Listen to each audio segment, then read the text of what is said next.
بسم الله الرحمن الرحيم الحمد لله نحمده ونستعينه ونعوذ بالله من شرور أنفسنا ومن سيئات أعمالنا من يهده الله فلا مضل له ومن يضلل فلا هادي له ونشهد أن لا إله إلا الله ونشهد أن محمدا عبده ورسوله أما بعد السلام عليكم ورحمة الله تعالى وبركاته Allah subhanahu wa ta'ala çeksin olur.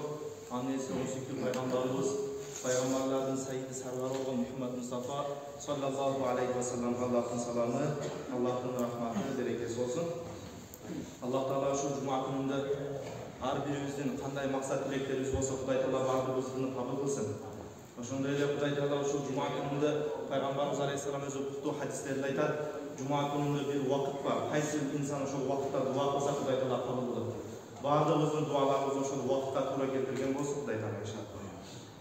Şunda öyle ayıştan birinci şu sözü başlaştan aldım. Elbette biliyordağız hazır şu koronavirüs degen nerse hali tutmayla kayradan Küçöy Bişkek kızıl zonaga girdi dep atабыз. Ошондуктан biraz аралыктарды сактап, маскаларды тагынып, biraz өзүбүздү карасак өтө жакшы болот. Себеп сактанганды Кудай Таала сактайт да, ошон үчүн сөзсүз түрдө аспап себептерин кылып койсок жакшы болот иншалла. Бүгүн сиздер менен ошол Cuma'da söylüşe turgan sözümüz olsun. Bir Al-İmran Suresi'nin 31. ayeti var. Uşak ayetinin tegerekinde söylüşelim inşallah. Allah Subhanahu wa Ta'ala Al-İmran Suresi'nin 31. ayetinde ayet. Festaizu billah. Kul in kuntum tuhibbunallaha fattabi'uni yuhibbukumullah ve yaghfir lakum zunubakum vallahu gafurur rahim. Sadakallahu'l azim. Allah Subhanahu wa Ta'ala bu ayet kelimede ayet. Kul in kuntum tuhibbunallaha fattabi'uni. Muhammed Aleyhisselam, siz ashablarınızga, sahabilarga, je ümmetimizge aytınız, insanlarga aytınız. In kuntum tuhibbunallah. Eğer sizler Allah Taala'nı jakşı körsöңөр, fattabi'uni, anda maga ergешкилер деп aytыңыз. Bu ayet kalimede aytып атат. Eğer sizler Allah Taala'nı jakşı көрө турган болсоңор, anda maga ergешкилер деп атат Peygamber. O degeni biz Huday Taala'nı jakşı көрүшүбүз. Birinci eğer Huday Taala'nın kim Huday'ı jakşı көрөм деп ayta турган болсо, anda sözsüz түрдө эмне? Peygamberimiz Aleyhisselam'a söz verişimiz şart. Yuhibbukumullah ve yaghfir lakum zunubakum. Eğer sizler oşondo Peygamber Aleyhisselam'a ergеше турган болсоңор, Peygamber Aleyhisselam'a толук түрдө ergеше турган болсоңор, анда дейт, yuhibbukumullah. Allah Taala oşondo sizерди жакшы көрөт. Oşondo Huday Taala sizерди жакшы көрөт, жана Huday Taala sizердин күнөөлөрүңөрдү кечирет. Vallahu gafurur rahim. Allah Subhanahu wa Ta'ala ırayımlı, keçirimli zat. Bu ayet kelimede özümüzlerge bardığımız açık olgundoy. Bu ayet kelimede Huday Taala Peygamber Aleyhisselam'a толук түрдө ergешүүнү bizge buyurup atат. Peygamberimiz Aleyhisselam'a ittiba kılууну, Peygamberimiz Aleyhisselam sünnetlerini bekem karmooну bu ayet kelimede Huday Taala Al-İmran Suresi'nin 131. ayetinde aytып атат. Başka bir ayette başka bir hadiste Peygamberimiz Aleyhisselam aytar. وَقَالَ رَسُولُ اللّٰهِ sallallahu aleyhi ve selleme لَا يُؤْمِنُ أَحَدُكُمْ حَتَّى أَكُونَ أَحَبَّ إِلَيْهِ مِنْ وَالِدِهِ وَوَلَدِهِ وَالنَّاسِ أَجْمَعِينَ. Sadaka Resulullah sallallahu aleyhi ve sellem. Peygamberimiz Aleyhisselam bu hadiste aytar. لَا يُؤْمِنُ أَحَدُكُمْ Sizlerden imanlar mükemmel bolboyt. Sizlerden imanlar толук bolboyt. حَتَّى أَكُونَ أَحَبَّ إِلَيْهِ min walidihi ve waladihi ve nasi ecma'in. Al insan şu kaysı biröňü meni de Peygamber Aleyhisselam'da atasından, baldarından, büt bardyk insanlardan Peygamber Aleyhisselam'ды katurak jakşı görmeyince imanına толук bolboyt dedi Peygamber Aleyhisselam. Emneke bizdin imanımızın толук boluşu Peygamber Aleyhisselam'a ergeşip Peygamber Aleyhisselam'a olan muhabbatta eken. Peygamberimiz Aleyhisselam'a толук muhabbat koyuyoruz. Peygamberimiz Aleyhisselam толук türde suyup jakşı görüyoruz. Oşunda bizim толук imanımız болады. Oşunda bizim imanımız mükemmel болады. Sebep hadislerde gelir. Peygamberimiz Aleyhisselam daha bir kutu hadislerinde gelir. Bir günü Ömer radıyallahu anh. Bir günü Peygamberimiz Aleyhisselam ile koşu geliyor tam mezgilde. Peygamberimiz Aleyhisselam Ömer radıyallahu anh'dan soraydı. Ya Ömer, sen meni kanday jakşı көрөсүң dedi. Oşol mezgilde Ömer radıyallahu anh'a ya Resulallah, men sizdi büt bardyk insanlardan karaganda jakşıraak görөм dedi. Ошол мезгилде кайра сурады: "Я Умар, сен мени балдарымдан да катуураак жакшы көрөсүңбү?" dedi. Анда Умар радиаллаху анху: "Ам я Расулуллах, ооба жакшы көрөм, балдарымдан да катуу жакшы көрөм." Кайра сурады: "Я Умар, сен мени ата-энеңден да катуураак сүйөсүңбү?" dedi. Анда кайра Умар радиаллаху анху: "Ооба, валлахи наам" dedi. Аллахка касам, ооба, сизди ата-энеңден да катуураак жакшы көрөм. Андан кийин пайгамбар алейхиссалам дагы бир суроону берди: "Я Умар, сен мени өзүңдөн да катуураак жакшы көрөсүңбү?" dedi. Ошол мезгилде Умар радиаллаху анху: "Жок" dedi. Ондо пайгамбарыбыз алейхиссалам: "Я Умар, сен имандын толук эмессиң." Бир аз өтүп дагы Умар радиаллаху анху бир аз ойлонуп туруп, барды дагы кайра Мухаммад алейхиссалам аркасынан барып туруп, пайгамбарыбыз алейхиссалам аркасынан барып: "Я Расулуллах, валлахи Аллахка касам, мен сизди бүт бардык инсандардан жада калса өзүмдүн нафсымдан да катуураак сүйөм, катуураак жакшы көрөм." Ошондо пайгамбар алейхиссалам айтты: "Я Умар, азыр иманың толук болду" dedi. Азыр иманың сен мукаммал болду. Имандын нурун азыр толук болду. Бул хадистин маанисинде да келип атат. Эмне? Биз пайгамбар алейхиссалам болгон мухаббатта өзүбүздүн ата-энебиз, өзүбүздүн балдарыбыз, бүт бардык бул дүйнө, бул бардык дүйнөдөгү бардык аспаптар, ошондой эле өзүбүздүн нафсыбыздан дагы, өзүбүз кээ бир учурларда нафсты башкара албай калабыз го. Ошол учурлардан пайгамбар алейхиссалам сүннөтүн сүннөтүн алдын коюп пайгамбарга мухаббат алдын коюшубуз. Пайгамбарыбыз алейхиссалам бул хадистерде айтат, бул хадистеринде: "Ман тамассака би суннати инда фасади умма, фалаху ажру ми'ати шахид." Бул хадисте пайгамбар алейхиссалам айтат: "Ким дейт, үммөт бузулган учурда, үммөт халакатка кеткен учурда, үммөт бузукулукка бир маишатка, жашоонун кызыгычылыгына же дүйнөгө кирип кеткен мезгилде, ким менин сүннөтүмдү бекем кармаса, сүннөтүмдү бекем кармап, сүннөтүмө амал кылса, фалаху ажру ми'ати шахид, ал инсанга 100 шахиддин сообу берилет" dedi. Алымдар айтат, ушул хадисти шарттаган алымдар айтат: "Бир шахиддин сообу асман менен жерге батпайт" дейт. Бирок сүннөттү тирилткен, сүннөттү бекем кармаган адамга 100 шахиддин сообу берилет, 100 шахид. Бир эмес, 100 шахид. Бир шахиддин сообу асман жерге батпайт. Келиңиздер, ошондуктан мен бүгүнкү жумада айтып турган сөзүм ушул болсун: пайгамбар алейхиссалам сүннөттөрүн бекем кармайт. Пайгамбар алейхиссалам сүннати заваид, сүннати адаттары бар, сүннати буда, сүннати муаккада, ошондой бир сүннөттөрү бар, ошол сүннөттөрдүн баардыгын бекем кармайт. Сүннөт тууралуу илгерки алдындардан бир окуя эсиме түшүп кетти.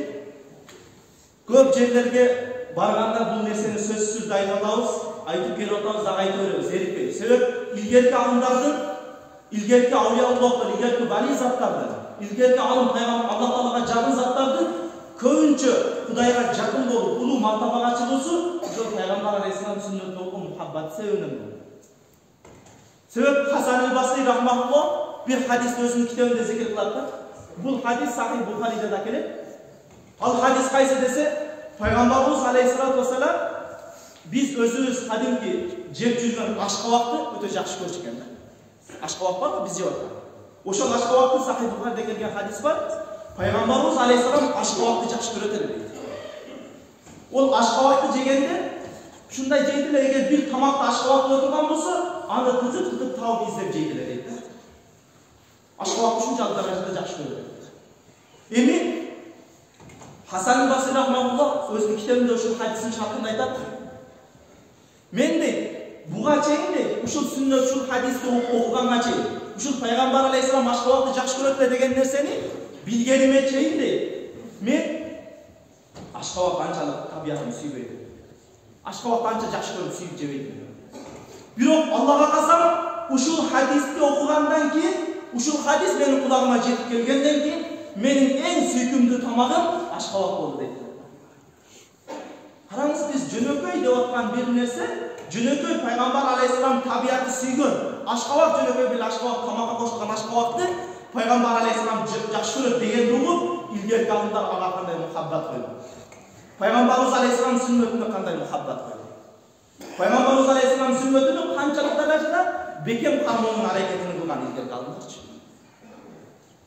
Азыркы доодун алымдарынан айтсак, жакында өтүп кетти, Аллах рахмат кылсын, Тажикстан жергесиндеги Хазрат Хикматулла Дамланын медресесиндеги кээ бир окуяларды, кээ бир сүннөткө болгон амалдарды, сүннөткө болгон бекемдикти, сүннөткө болгон мухаббатты көргөндө, улуу заттар сүннөткө болгон мухаббаттын себебинен улуу экен деген чечимге келесиң. Улуу заттардын улуулугу пайгамбар алейхисаламга толук эргешкендиги себебинен болот экен деген чечимге келесиң. Себеби ошол дамнанын медресесинде дагы 400 талаба окуйт эле. 400 талаба. Эми зияратчыны билебиз. Биздин Орто Азия эли улуу алымдардын зияратын өтө көп кылат да. Өтө көп барат.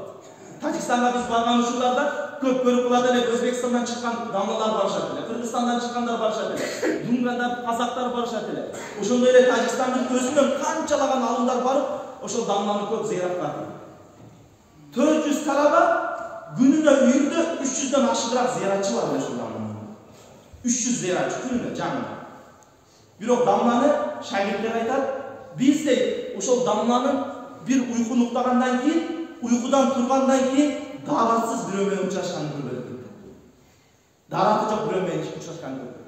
А бунун себеби эмне десе, себеби пайгамбарыбыз алейхисаламдан буга дагы сүннөт хадис бар. Ал хадис кандай десе, пайгамбарыбыз алейхисалам bir күнү bir эч ким жок жерге, ажак кылган эч ким жок жерге келет. Ал жерге келип ажакка даратысында. Дарасынгандан кийин bir сахаба келет дагы, "Я ассаламу алейкум я Расулуллах" дейт. Салам берет пайгамбарыбыз алейхисалам. Ошол мезгилде пайгамбар алейхисалам алейге албайт. Ва алейкумассалам жооп бербейт. Жооп бериш милдет эле, бирок жооп бербейт. Андан кийин пайгамбарыбыз алейхисалам узагыраак барат дагы, дуалга таяммум кылып бир уруп бетке мас тартып, дагы бир уруп колго мас тартат дагы, таяммум кылган соң баягы сахабага "Ва алейкумассалам ва рахматуллах". А сахаба арызданат: "Я Расулуллах, жана эмне үчүн мен сизге салам берсем, саламу алейк албадыңыз" дегенде, пайгамбарыбыз алейхисалам айтат: "Мен сага сен мага салам берген учурунда мен даратым жок эле. Ва алейкумассалам дегенде ассалам, Кудай тааланын ассалам деген ысмы бар. Ошол Кудай тааланын ысмыны даратым жок, зикир кылыштан уялдым" дейт. Пайгамбарыбыз алейхисалам эмне бир зикирди айтканда дараты жок айтыштан уялдым деп зикирди айткан эмес экен. Алейх дагы алган эмес экен ошол учурдачы.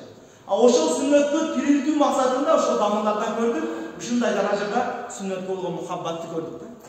Ошондуктан сөзсүз түрдө сиз менен биз дагы Аллах субханаху ва таала Кур'ан-ы Каримде айтат го: "Ва ма арсалнака илля рахматан лил аламин", биз сизди аламга рахмат кылып жөнөттүк дейт.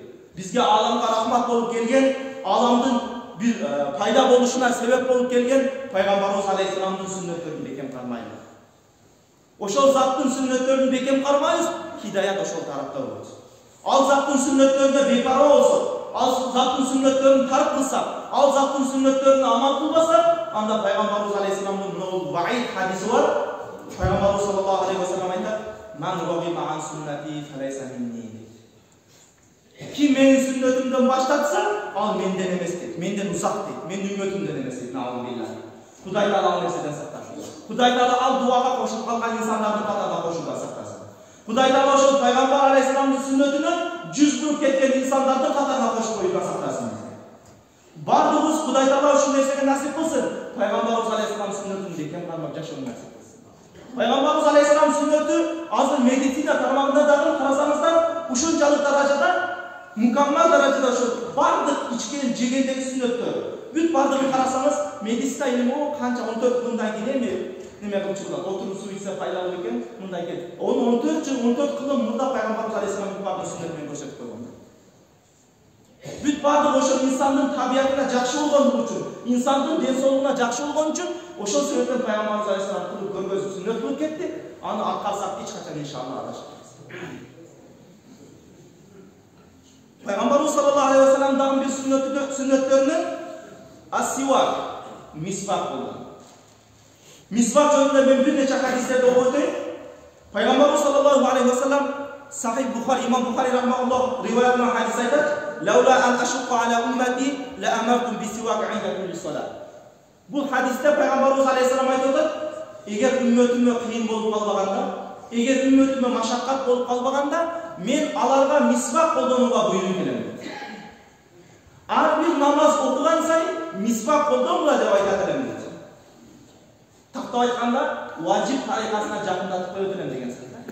Eğer kıyın bolup oşol sebepten vacip tarikasına jakındagan emes, birok oşondoy bolsa da sünnet sözsüzde misvak koldonuga.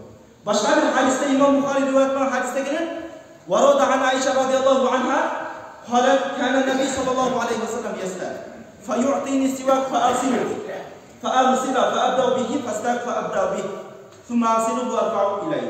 İmam Abu Davud. İmam Abu Davud riwayatlanan hadise geliyor. Ayşe nemiz aytıyor. Peygamberimiz Aleyhisselam uyga kirgen mezgilde birinci kıla turgan işi ozunu tazalaydı. Misvak menen ozunu tazalaydı. Peygamberimiz Aleyhisselam uyuna kirgen uçurda birinci kılgan amaldardın birisi ozunu misvak menen tazalaydı. Anan misvak menen tazalagan soň Peygamberimiz Aleyhisselam ne kıldı? Fayurtini siwak. Maga misvakты жууп коюшум үчүн берет. Мен мына misvakты жууп келдим.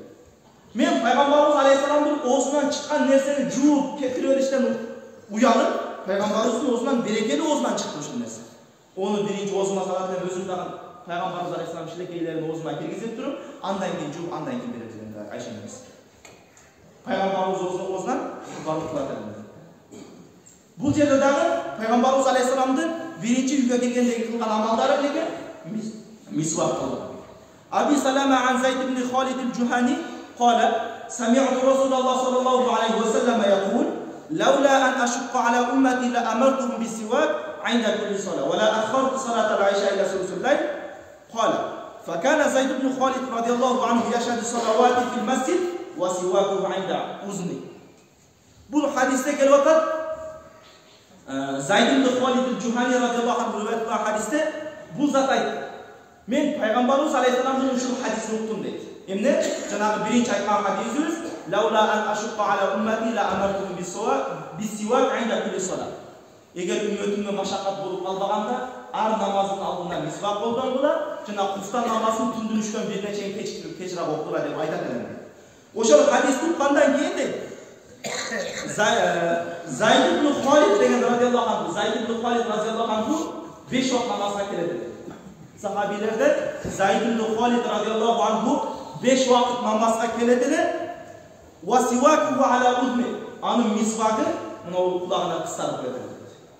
Misvakı kulağına kısarıp koydular. Min uzunil katib. Al uçurlarda köpünçösü al jergen ne var?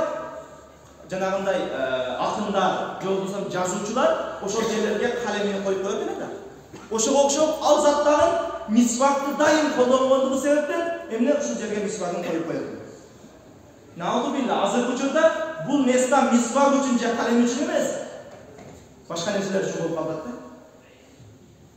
Ал жакшы көрүнүш эмес. Кээ бир учурларда сигаретти коюп койгонун көрсө, наудубилла дейсиң да. Бұл жерге Zayd ibn Khalid деген сахаба сигарет емес, misvakты озын састы үшін нәрсен емес, озыны тазалап, озыны жағымды қыла тұрған misvakты шул жерге қояды. Ар бир намазға келетілі, намазға тұрғанда дара ошол жерде misvagын алып қойған, озыны тазалап тұрып, андайды қайра қойып намазына келеді. О дегенде бұл сүннетке болған ошол сахабаның дағы, сахаба Zayd ibn Khalid радияллаху анхудан сүннетке болған мұхаббаты. Ар бир намаздын убагында сүннөттө ошол misvakты колдонуп жүрөйүн деген максат. Бул риваят имам Тирмизи жана имам Абу Давуд рахматуллахтардын риваятында келет. Андан кийин Ана Айша радияллаху анха калат, кала Расул саллаллаху алейхи ва саллям, "Тавкулу салату лати ястаку лаха ала салати лати ла ястаку лаха 70 зи'фа." Айша небиз риваят кылган хадисте радияллаху анха Пайгамбарыбыз алейхиссалам айтат, misvak қолданып оқылынған намаз, misvak қолданбастан оқылынған намазға 70 есе соғып күштірек болады. Берелен жөнеле ошо, сиздер ошоны окуйсуз, сиздер ошоны окуйсуз. Ошол эле намаз, ошол эле жуманы окуйсуз, ошол эле багындакы, ошол эле пешинди окуйсуз. Бирок бир адам не кылды? Misvak қолданып окуду, экинчи адам дары калганда misvak қолдонгон жок. Экөөнүн айырмасы misvak қолдонгон адамдын намазы 70 есе соғып күштірек дейт белгилер. Бұл не себепті? Пайғамбарымыз алейхиссаламның сүннеті себепті. Сүннаттың амал қылу шунчалық даражада фарз амалдар болсын, нафил ибадаттар болсын, бүт бардық ибадаттардың соғын шунчалық даражада көбейтіп береді екен. Себеп бұл сүннет болған. Ошол себептен сөзсүз түрдө бұл сүннетке бепарва болбостон, сүннетке көңүлдү буруп, сүннетке бекем болуп, ушул мисвактарда колдонойт. Андан кейін daha bir neçe sünnetler жазып bir жақта егер уақытымыз жетіп қалса айтамыз иншалла.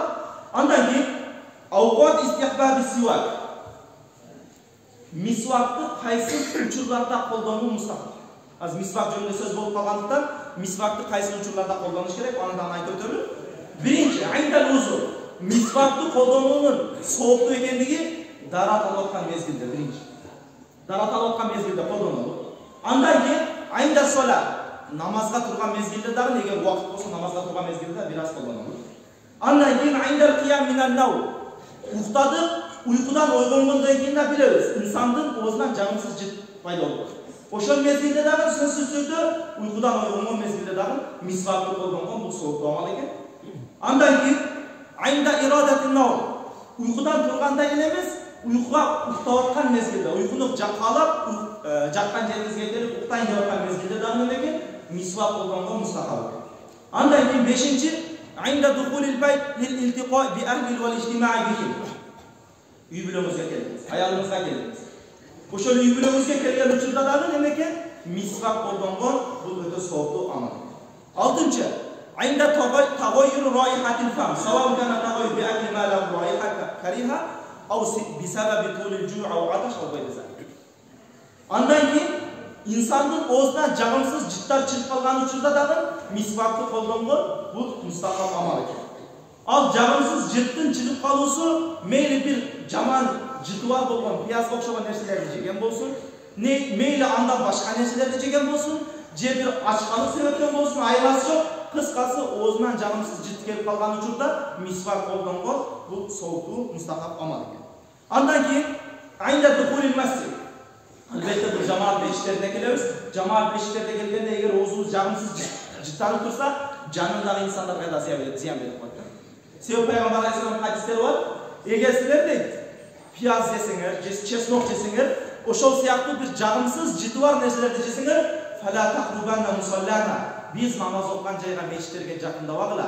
Фа иннал малаиката татаадда мимма ятаазза мин ибн адам. Себеби периштелер адам баласы жиркенген нерседен периштелер да жиркенет. Адам баласы ыза тапкан нерседен периштелер да ыза тапат. Сиздин оозуңуздан чыгып аткан жагымсыз жыт адамга зыян берип атабы? Сөзсүз түрдө периштелерге да зыян берет экен. Ошол себептен мечиттерге келгенде дагы мисвак колдонгон өтө сооптуу амалдардын бирөөсү. Андан кийин айнда кыраатул Кур'ан ва айнда зикр ли хузурил малаика. Андан кийин Кур'ан окуган учурда дагы, андан сырткары эмне бир зикир кылам деп отурган учурунда дагы, же болбосо ушул сыяктуу бир ибадаттарды кылган мезгилде дагы мисвак колдонуп алган бул мустахаб сооптуу амал экен. Себеби ал жерге дагы Кур'ан окуганыңызда да периштелер келет, зикир кылып атканыңызда да периштелер келет. Ар бир оозуңуздан чыккан зикирде Кур'ан аяттарын периштелер көтөрүп чыгып келет да. Ошол себептен ошол мезгилде периштелер дагы ыза таппашлык үчүн эмне мисвак колдонуп койгон өтө сооптуу амал.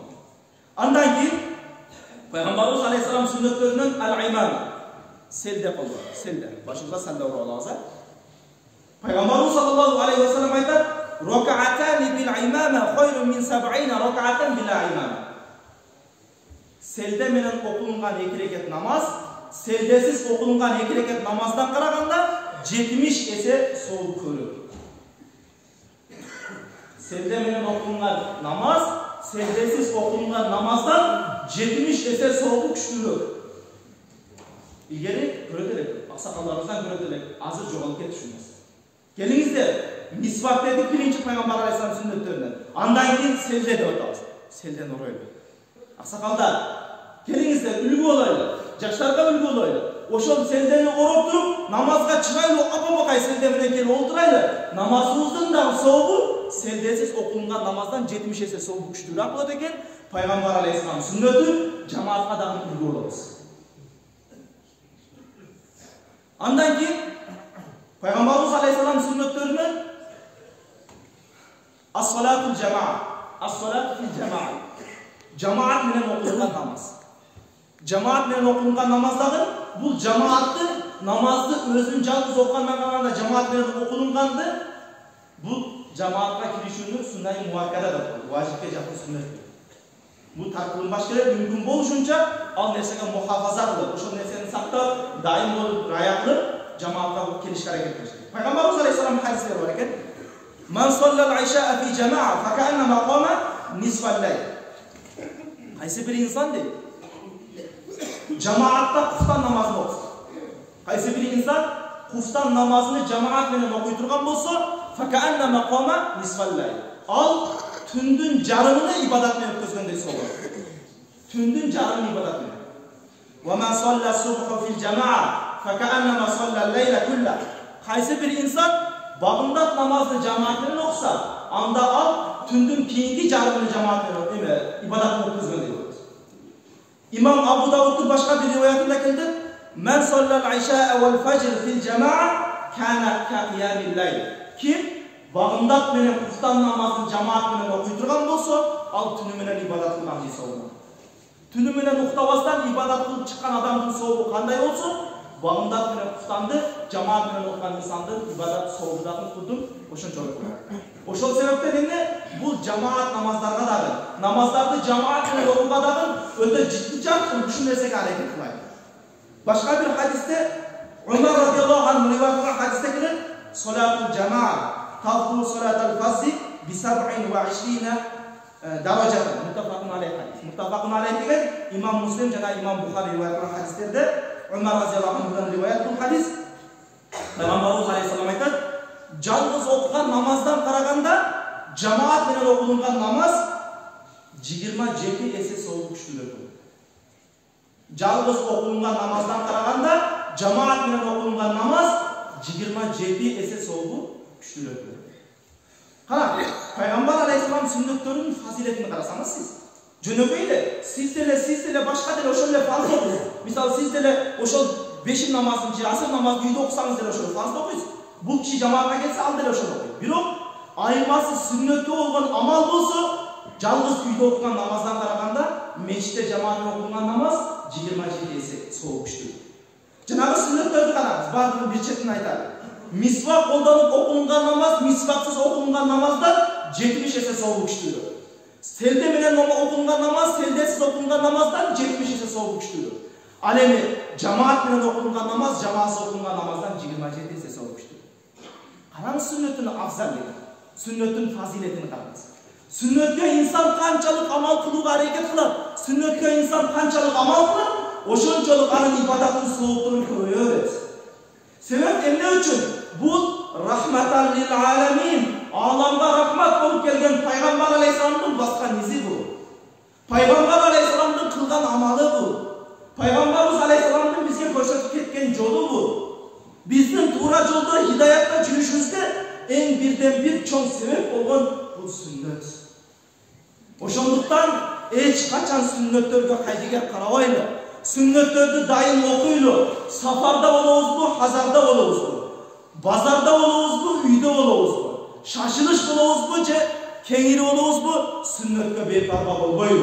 Sünnetke kömür burbay kalbaylı. Sünnetlerdi daim atkarıp Peygamber aleyhisselam'dır. Oşol kıyamattağı kimde kim menin sünnetimdi bekem kalmasa al insan maga kıyamatta men al insanga şafaatçı olam degen. Oşol Peygamberimiz aleyhisselam'dır şafaatına жетişip kalayım. Bu nerse dağı oşol siz menen bizdin sünnetke olgan amalımızdan böyle septenir. Oşol sebepten hiç kaçan sünnetke olaydı gel kalabaylı. Aqulu qawli hada ve astagfirullah li ve lakum. Esselamu aleyküm ve rahmetullahi ve berekatuhu. Dualar bareken. Bir duamız oşol apasına dua soraptır. Birinci oşol Kur'an duasını kılsak. Bismillahirrahmanirrahim. Amin. Elhamdülillah ve salatu ve selamu ala Resulullah. Amma ba'd. Ya Jaratan Allah birinciden oşol aytılgan ayatlarga, aytılgan hadislerge amal kılıp yaşauну bardığımızga nasip kıl. Ya Rabbal alamin, bardığımızды Peygamberimiz aleyhisselam sünnetlerine bekem kalmak, sünnetleri menen жүрүүнү kıyamatta Peygamberimiz aleyhisselam şafaatine жетишкен insanlar katarına koşup bizge nasip kıldın ya Rabbal alamin. Ya Rabbal alamin şu bir duanımız apasına dua soratat, apasının da ömürlerini rızıklarını bereke berip, özüne dahi ibadatta, İslam'da yaşauну nasip kılgın. Bardık şu жерде okukan cemaatimizi da bardık sünnet menen yaşauну, cemaatlar menen namaz okunup bardık nasip kıl. Rabbana taqabbal minna innaka antas samiul alim.